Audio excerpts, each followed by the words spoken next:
Hi friends. லாக்டவுன்றதுனால என்ன கிழமைங்கிறதே மறந்து போயிடுதுல்ல. அவங்க மறந்திருக்க மாட்டாங்க சாம். ஏன்னா அவங்க சண்டேனாலே சண்டே ஸ்கூல் சாங்குக்காக வெயிட்டிங்ல இருப்பாங்க. ஓ, நீ அப்படி சொல்றியா? ஆமா. அப்படியா ஃப்ரெண்ட்ஸ், இதுக்கு மேலேயும் நீங்க வெயிட் பண்ண வேணாம். வாங்க சாங்க பார்க்கலாம்.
கர்த்தருடைய வார்த்தைகளை கேட்டு அதுபடி செஞ்சோம்னா கற்பாறை மேல அஸ்திபாரம் போட்டு வீடு கட்டுற மனுஷனுக்கு ஒப்பா இருப்போம்.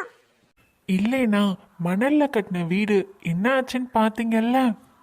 ஆமா ஆமா, நான் பார்த்தேன், மொத்தமா அழிஞ்சு போச்சு. ஆமா, அதனால இனியாச்சும் கர்த்தருடைய வார்த்தைகளை கேட்டு அதன்படி நடந்து கொள்வோம். சரியா?